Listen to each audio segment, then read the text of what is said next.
Layo Ikoli Abu Hanifa, the CEO of the Criterion Academy Kwaba Home. We greet you guys. Welcome to our station, to our program on News Tank NGTV.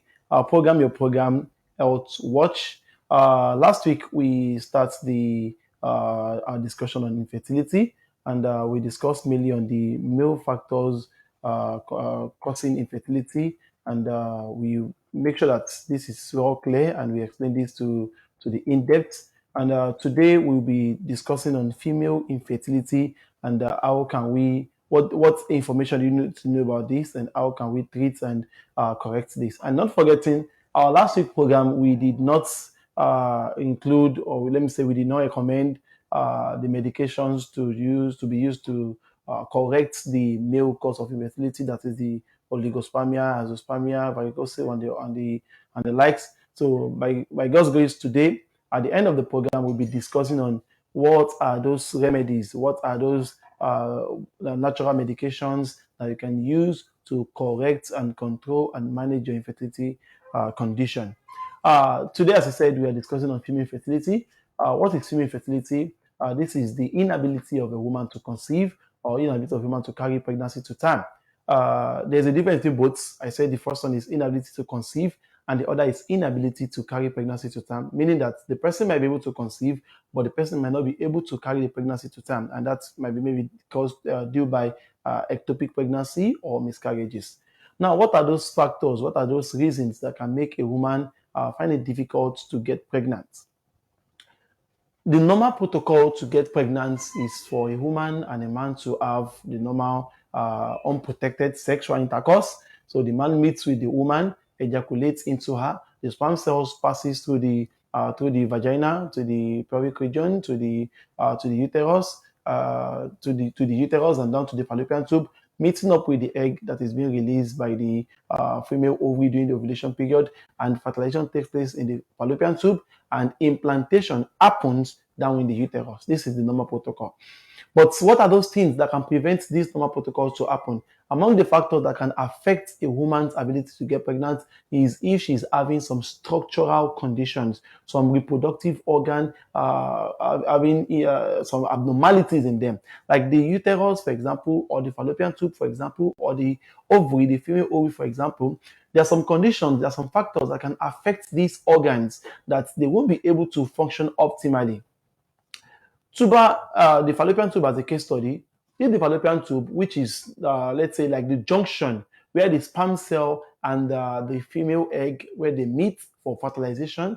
So if there is an abnormality in the fallopian tube, like maybe there is a kind of adhesion or there's a kind of blockage in the fallopian tube, so it will cause some kind of obstruction, meaning the egg is coming from the ovary, the sperm is coming from the vagina, so they are meant to meet at the point of the confluence, which is the fallopian tube. But due to the fact that there's an obstruction, there is a kind of blockage between in between the fallopian tube, so it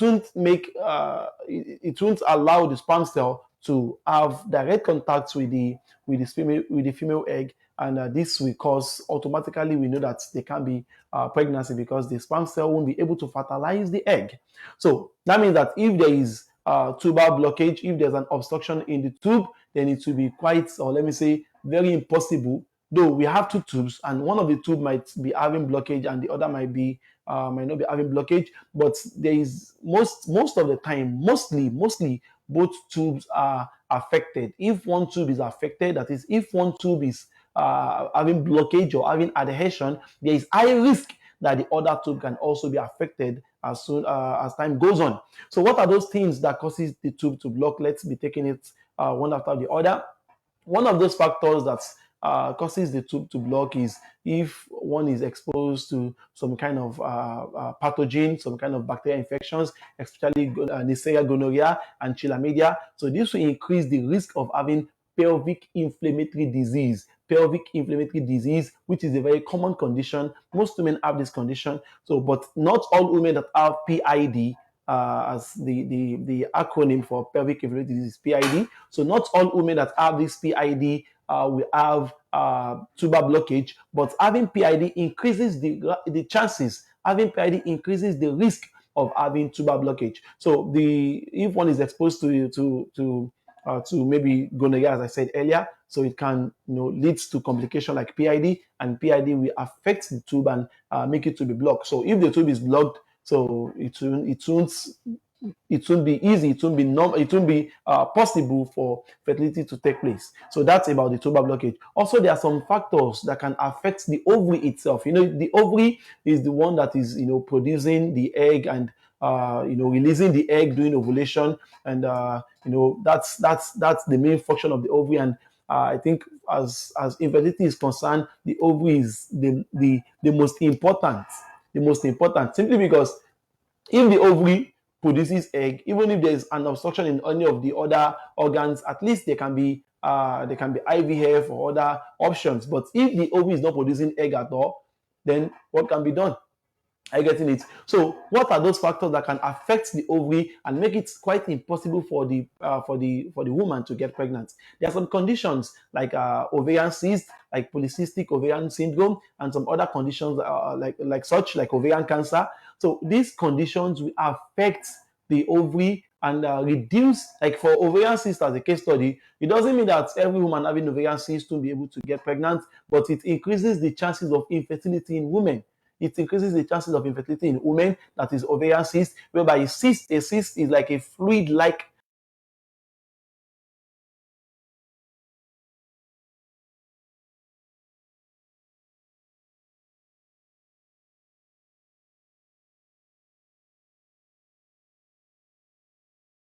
it contains fluid. So having such thing on the ovary, are you getting it? So it's like a cyst. Cyst means sac in the medical term. Cyst is like a sac, fluid-like sac. So if this is on the ovary, so this will affect the ovary, though it doesn't affect both ovary at the same time, but it's a risk factor for infertility in women, and also polycystic ovarian syndrome, and also ovarian cancer. So these conditions can also affect the woman's ability to get pregnant. Also, down to the uterus, there are some conditions that can affect the uterus and make it quite impossible for the woman to get pregnant. Example, there's what we call uterine fibroids, that's leiomyoma. It's a very common condition, and according to statistics, 80% of women are at risk, or let me say 80% of women are having fibroids. But the simple explanation to the reason why it affects some and doesn't affect some is that fibroid can be as small as a sign of a bean, like bean, a bean. So fibroid can be as small as the size of a bean, and it can be as large as the size of a watermelon. So it can be as large as the size of a watermelon, and it can also be as small as the size of a bean. So that means that it means the person that has the size of bean, or let's say a size of maybe like a walnut. So the way to affect such person is not the same way to affect someone having the size of like a big orange, like a grape, like a watermelon, as a case study. So having fibroids increases the risk of having infertility, but not everybody having fibroids will have infertility. In fact, most women have fibroids and they have normal delivery, normal conception, and they have their child of their own without the fibroid hindering their fertility process. But the size of the fibroid and the location of the fibroid, where the fibroid is located, is it intramural, is it submucosal, is it subserosal? By God's grace, we're still going to discuss on fibroids and on other episodes of our program on Health Watch. So depending on the location of the fibroid and the size of the fibroid, are you getting it? So this will also affect the ability of the woman to get pregnant. And in some cases, some women can get pregnant and still, if the size of the fibroid is too large to not making it convenient, not making the uterus conducive enough for the growing fetus, so it can cause a kind of miscarriage. So if the fibroid is quite very big, so it can affect the growing embryo and causes miscarriage. So there are some other hormonal factors, and this is the major cause of infertility in women. Hormonal factors. So what are hormonal factors? We've explained earlier when doing our discussion on the male fertility causes, that hormones, they have a whole lot to do in everything that has to do with woman endeavor. Everything that has to do with everything we're doing, everything, even my shaking of hands, my blinking of eyes, my thinking, everything that is due to hormones. So there are chemical messengers that bring about changes in the body. So women, there are some reproductive hormones There are five major reproductive hormones. We have the luteinizing hormone, we have the follicle stimulating hormone, we have the progesterone hormone, we have the prolactin hormone, and the estrogen hormone. So these are the five major hormones, though there are some other hormones like the thyroid hormone and the likes. So, but these are the five major hormones that if there is imbalance in any of these hormones, or maybe more than one of these hormones, it will make it quite difficult for the woman to have to be able to carry pregnancy to term. So yeah, hormonal imbalance, hormonal imbalance, hormonal imbalance. Some women have a condition called hyperprolactinemia. Hyperprolactinemia is simply when the prolactin hormone is high than the normal level. The prolactin hormone is simply the hormone that when a woman delivers, when she after delivery. So within few minutes to few hours, her breast start to secrete milk, and she start to she lactates, and she gives child the milk to drink, to suck. So what causes that milk to come out at that point of time? Why is the milk not coming out initially? Why does the milk comes out just after she gives birth? I don't think you're getting me. Why is it that after she delivers is when the milk comes out? Even if she's, most of the time, in most cases, normal cases, even if a woman is going through a delivery process, she won't lactate. But immediately she gives birth, or within few minutes to few hours, then the breast will start producing milk, and she start to give a child the milk. So it's because when a woman after conception, after delivery, so the prolactin hormone, so high, the level of the prolactin hormone will become very high, and this will cause the milk to be coming out. But in some conditions, some women are not pregnant, talk less of even giving birth, but still they'll be having milk coming out from their breast. I think you're getting me. They are not pregnant. They are not pregnant. They are not even talking of even having a baby of theirs, but they'll be having milk coming out of their breast as if they are breastfeeding. So this is due to the fact that their prolactin hormone is too high. The prolactin hormone is too high, and their body system is working as if they are already breastfeeding. So the body system is working as if they are breastfeeding or they are pregnant. And we can't get pregnant from pregnancy. You are pregnant, they can't be pregnant on your pregnancy. So the body will be working as if the person is pregnant or the person just conceived. So it will make it very difficult for the person to be pregnant again, unless the prolactin hormone is being balanced. Also, like the progesterone hormone that regulates the menstrual cycle, and also is also a signal for the ovulation. So if there's some imbalance in the progesterone hormone, so this can certainly lead to amenorrhea, that is can lead to no menstruation, or can lead to the woman can be having continuous menstruation, or should not have menstruation at all. So this is an indication that the progesterone hormone is either too high or too low. And if it is too low, there is high chances that the woman won't get pregnant. And if she gets pregnant, there's high chances that the pregnancy will be a failed pregnancy, that is, there will be miscarriage in the pregnancy. So these are also factors that have to do with hormone. Also, high level of estrogen or low level of estrogen. Anything that has to do with imbalance, either too high, either hyper or hypo of the hormones. So this will affect the female chance of getting pregnant. Also, the hormones are being regulated and being controlled by some glands in the brain, like the pituitary gland and the hypothalamus. So if there is some kind of brain tumor, so this will affect the female. Even for the men also, we said it in our last discussion, that for men, so having brain tumor, so either benign brain tumor or malignant brain tumor, that is either cancerous or non-cancerous, so this will affect the production of the testosterone hormone, which is the major male sex hormone. So for the women also, if there is imbalance, or if there's some kind of tumor, maybe benign tumor or malignant tumor in the pituitary gland, so this will affect the production of the hormone. It's either there is high overproduction of hormone due to the fact that the tumor will be causing some kind of imbalance. So it's either the hormone will be too high or the hormone will be too low. So there are many factors that can affect a woman's fertility chances. And also, let me include this: age. Age is also a factor. Age is also a factor that hinders or that can cause women to not be able to have a baby of their own. And why is it like that?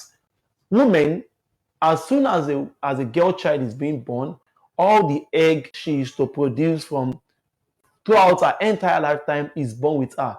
She comes to the earth with the number of eggs she used to produce. If she used to produce 1,000, if it is 20,000, if it is 400,000, if it is 1 million, if it is one, if it is two, all the egg that a woman will produce throughout her entire lifetime comes along with the woman. So that means, and when she gets to puberty, she releases. Firstly, note, not all those eggs will be normal. Just like for the man, also we said it last week when we were discussing on the morphology, that is the shape of the sperm cell. It's never possible for you to have 100% normal morphology, 100% normal sperm cell morphology. It's not possible. It's not possible. It's not possible. Some of the sperm cells will be having two heads. Some will be having two tails. Some will be having tiny. The trunk might be tiny. So this also happens in the woman. So the eggs that the woman comes along with, not all of these eggs will be in good shape. Some of them will be having abnormal chromosome. Some of them will be having some won't develop well. A lot of factors can affect this egg. So meaning that if she comes along with, let's say, for example, as a case study, maybe a woman, and there is, everyone is dynamic, everyone is unique. It's not the same number of egg cell which a particular woman has, will be the same number of egg cell another woman will have. So there is difference. Even though there are some parameters. So let's say a woman, as a case study, has 5,000 eggs when she's been given birth to. Out of these 5,000 eggs, let's say maybe 3,000 or 2,005 are abnormal. So that means she has just 2,005. 2005, as she grows, as she continues growing, so she gets to puberty, every month she releases an egg, that is absolutely sure that I believe we all know that means the egg will be reducing, because 2005 minus 1, it has reduced. It's not adding up. Minus 2, it has reduced. So that means as she ages, as she grows older, so ovarian reserve reduces. And as she also grows older, the abnormal eggs continue to increases. Are you getting it? So the level of abnormality in the egg continues to increases. So our chances of a woman's chances of getting pregnant is much more high during our youthful age.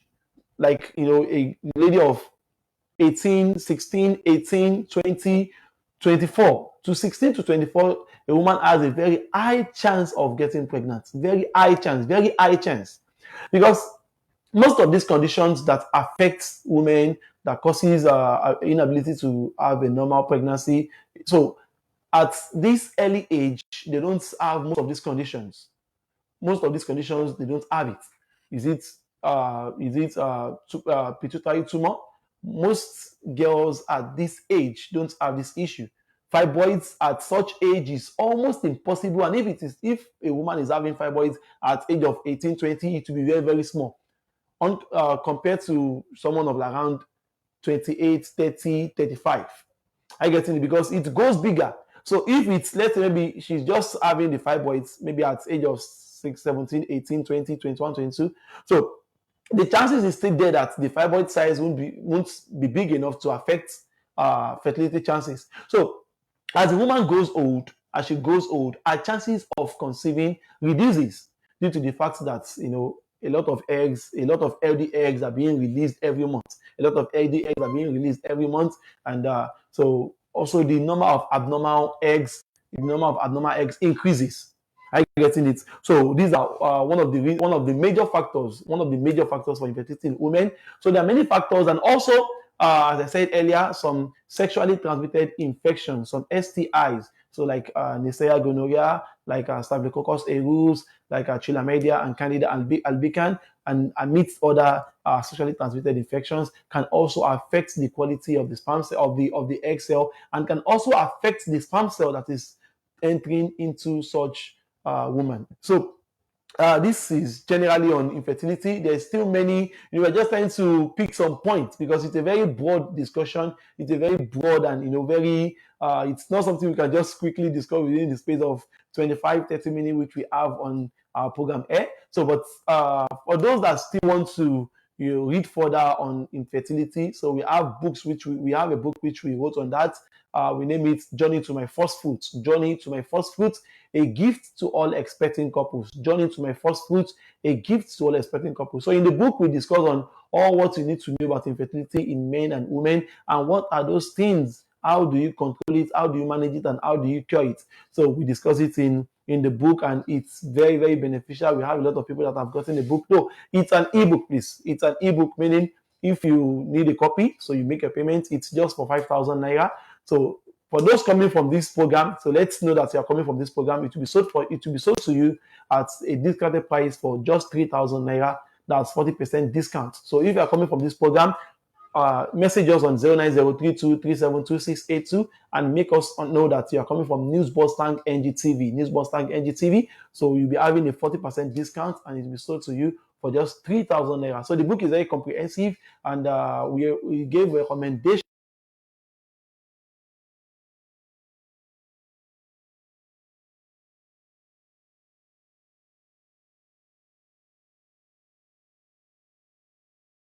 Can we recommend to those having infertility issue for the men and for the women? So just as you've seen, that is a very broad condition.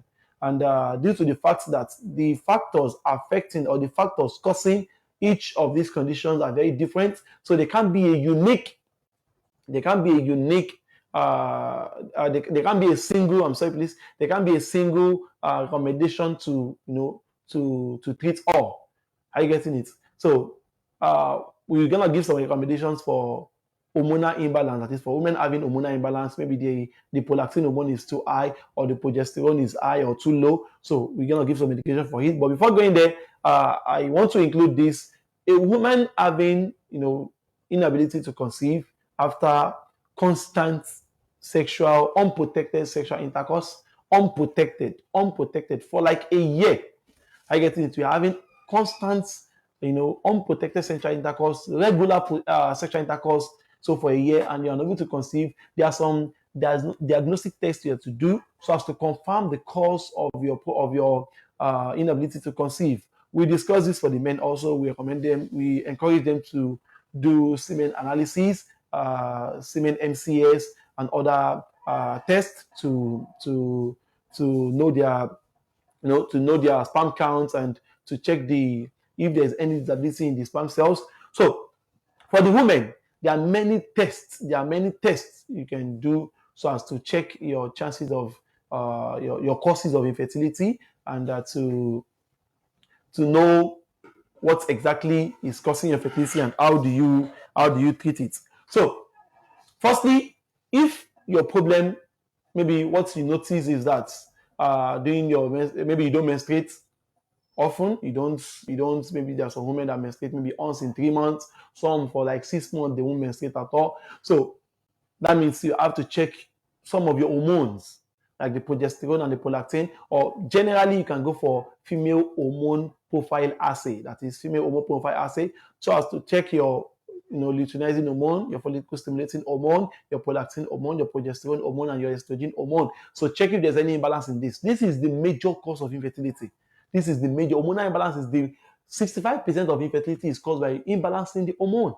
Even fibroid is majorly due to high surge of the estrogen hormone. So meaning it's also caused by hormonal imbalance. So go for hormone profile assay test to check your female, or to check your reproductive hormone if there's any imbalance in them. And also, if you notice that maybe yours is that you have some kind of discharge, some kind of smelly discharge, so that can be an indication that you are having some kind of pathogen, some kind of infection, maybe fungal infection, or maybe bacterial or viral infection. So you need to do what you call pap smear test, or HVS MCS. HVS, that is high vaginal swab test, and MCS, microscopic culture and sensitivity, to check if there's any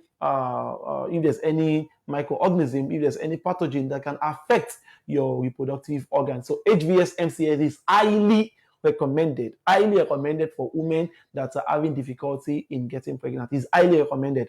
Also, pelvic scan can also go a long way. Pelvic scan will show if there is fibroids, if there is if there is ovarian cyst, if there is polycystic ovarian syndrome, if there is collection of fluid in the pouch of Douglas, which is an indication of PID, that is pelvic inflammatory disease. So pelvic scan is very comprehensive, though it's one of the cheapest tests out there around. I don't want to call a price, so depending on the lab you're going to, but it's a cheap price. It's a cheap test, and it's it gives a very broad view of what's really going on in your reproductive organ. So pelvic scan is highly encouraged for the women also. So also for if you've done pelvic scan and you are tested positive, you are tested positive to having PID, that is pelvic inflammatory disease, then it's also encouraged that you go for HSG. HSG. So HSG is a test whereby some kind of instrument is inserted into the vagina to check the fallopian tube, to check the tube. So, because as I said earlier, PID is one of the major complications, one of the major risk factor. I'm sorry, please. PID is one of the major risk factor for blocked fallopian tube. So, if you're having PID, your chances of having blocked fallopian tube is very, very high. Are you getting it? So, your chances of having blocked fallopian tube is very, very high. So, if you're having PID, it's encouraged to do HSG so as to check your fallopian tube if you're having any blockage in them. So there's some other tests like anti-Mullerian hormone tests to check the ovarian reserve and other vital tests. But these ones which we recommend, which we mention, are the basic tests which will indicate if there's any abnormality. Then you can know if there is a need for further tests. So as I said earlier, we're going to recommend some things for you guys to control your hormonal imbalance. So, and as a naturopathic doctor, so we deal with using natural herbs to take care of health conditions. So, for hormonal imbalance, if you're having hormonal imbalance, maybe hypolactasia,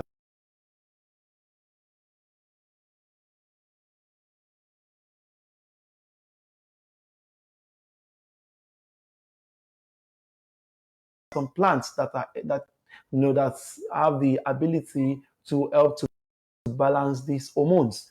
So, like there's what Yoruba call ewe imiesu, ewe imiesu. The English man calls it goat weed, goat. So some call it billy goat weed, some say goat weed. So it's also called king grass, So ewe imiesu, Yoruba also call it ewe renikomi. It has two names in Yoruba, as far as I know. So to some, it can have as much as 10 billion names, but as far as I know it's called Ewe Renikomi and also called Ewe Imiesu. And to the Englishman, Billy Goat's Weed or King Grass. So this plant is very, very beneficial. So you get this plant, you also get guava leaf. The entirety of the Imiesu, including the roots, the whole of the Imiesu, including the roots and guava leaf. So guava leaf, we know guava, right? So you get the guava leaf, the Imiesu plants. You also get what we call, there's a plant called Cedar acuta. That is, you might call it Ewe Oloshenkpetu. Ewe Oloshenkpetu. To the Englishman, it's called broomweed, and the botanical name is called Cedar acuta. So I've mentioned three leaves now. King grass, which is Ewe Miesu, Billy guava leaf, and also Cedar acuta, that is Ewe Oloshenkpetu, broomweed. So you get these three plants, and you cook them. You get them like handful of these plants, but the Imiesu should be the major leaf. You get it as much as possible. So like two handful like this of the whole plant. So you get the plants, these three plants, you cook them, and even the men can also use this. For men having issue with their sperm cells, these plants, especially since there is presence of Imiesu and guava leaf there, it's also very encouraging, because we discussed it last week that one of the major factors, or even the major factor affecting the sperm cells of the man, is having imbalance in the level of testosterone hormone. So these plants, as I said earlier, is able to balance any issue that has to do with hormone. Generally, we've been using it, and it works. So you cook these three plants. After cooking, you cook it for like 10 minutes. Though I don't like to mention minutes, because using gas to cook is different from using stove to cook. So using gas will be 10 minutes, or stove. But cook it, make sure that it boils well. So after boiling, you sieve it out into a 5-liter jerry can. Then you get ginger powder. So ginger powder, like 7 spoons of ginger powder, will be mixed After you've cooked the 3 plants and sieve it into a jerry can, then you get like 7 spoons of ginger powder, you add it to it and you mix them all together. Then you take 1 teacup in the morning and 1 teacup in the night. 1 teacup in the morning and 1 teacup in the night. So there are some other recommendations, but because of time and our colleague here are already so giving us sign that we should try to. Okay, let me give one more recommendation. So there's what called maca roots, which you call baka. So maca root is also very, very great to balance the hormone. So you get maca root, you get velvet plants. So maca root and velvet plants. So maca root and velvet plants, so they are very, very beneficial to to help to balance the hormone also. So you get the velvet plant and the maca root. So you blend them into paste. You blend the leaf of the velvet plant and the maca root into paste, and you mix them with honey.